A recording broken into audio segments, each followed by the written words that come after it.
What's going on, guys? Welcome back to the channel, and this time I have another setup for you to try in the Nations Cup. This one's a bit unique though, because we get to race pickup trucks on Daytona. Definitely out of the ordinary. Understandably, some people may not have a great tune for the trucks, but I've got you covered here. As of recording this, I have the fastest Ford F-150 in the top 10 stars, so I'm pretty confident in this setup. All 5 of those Tundras in front of me are on the same team, and they figured out some secret spice for that thing that I'm missing.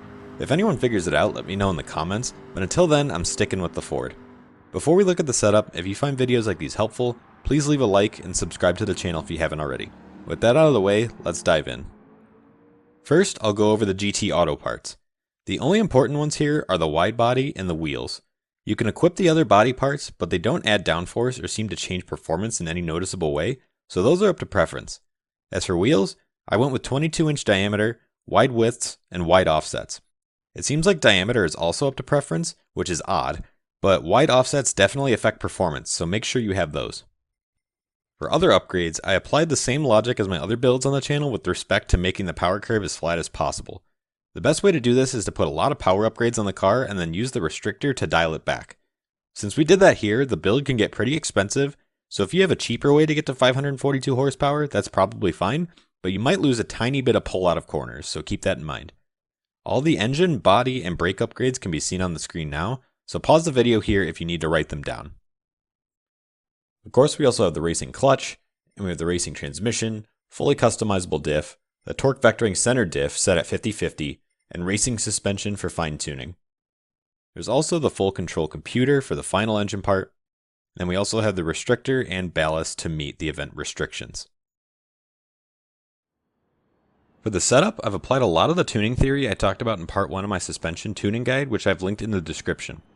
There are also some things that I applied here that I'll cover in part 2, so stay tuned for that. For ride height, I went as low as possible because we can afford to do so on such a high vehicle. That lowers the center of gravity of the vehicle, which improves handling. For the roll bars, I went fairly stiff to start, and then I kept dropping the front bar until I got the rotation that I needed. For damping, I started off with my normal base settings of near minimum bump and near maximum rebound. After making slight adjustments for braking stability and turn in off throttle, I thought these settings are pretty solid. Natural frequency was a bit tricky here because it's a lot softer than a typical race car. You can actually go full soft with this if you want, but it just felt too sloppy for me like that. I increased the frequency until I got the steering response I found acceptable, and I didn't go any higher since softer frequencies will provide more grip. I tried them at around 75% and then full stiff just to see how it handled. While it felt fine to drive, it was definitely slower. From here, I just added a bit of rear frequency to promote a bit more turn-in overall. And for camber and tow, there's nothing new here. It's the same stuff that I've always done. Zero camber works in a lot of cars, and these trucks are no exception. I didn't find the need for any tow either, so I left that alone. I tried a bit of tow out up front to get more turn-in, but it didn't really seem effective, and I didn't want to lose any straight line speed on a track like Daytona. Now the differential is pretty interesting. When I tried the Tundra, I found that the stock diff was better than anything I could tune. The Tundra has an open diff stock, so all these would be zeros. On the F-150, the front is all zeros, but the rear has some values in there that would understeer more off throttle and oversteer more on throttle than an open diff. Based on what I found in the Tundra, I put the fully customizable diff back in, and then I just set it as close to open as possible, so I'm dropping all these numbers all the way back down. And again, it worked out better than anything else I tuned. These settings got me the maximum amount of turn-in off throttle, and there's also a good amount of grip on throttle without much understeer.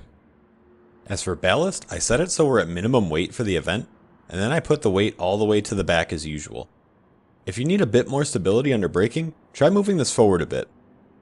After that, we set the restrictor and ECU so that we're at max power for the event, and then we're done with these settings.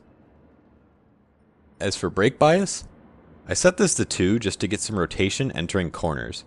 This is a common theme with my setups, and while I normally say you can change this to your preference, I highly recommend keeping this if possible. The trucks really need help on initial turn-in, and this brake bias goes a long way in setting up properly for a corner. And then finally, here are my gears. Most corners are second gear, and the exit of the bus stop is third. You'll want to short shift these gears a little bit, right before the bar starts flashing blue. I've also made 6 long enough to where you're in the power and clean air, but you'll have enough gear left if you get into a slipstream in a race. But that's it for the setup, guys.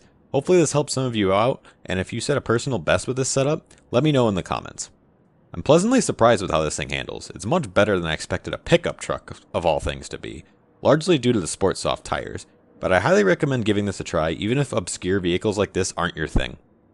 For the Hotlap, be careful at the bus stop at the end, because the track limits on the exit are very strict now. They're basically the same as the license test and circuit experience. Because of that, you have to get pretty crafty with the entry limits to maximize your speed through there, and you'll see that on my lap. Sometimes it's even faster to slide this thing a bit, and the setup will definitely do that if you wanted to, so give that a try if you're looking for more time. But as always, if you found this helpful, please leave a like, subscribe to the channel if you haven't already, and I'll catch you in the next one. Thanks.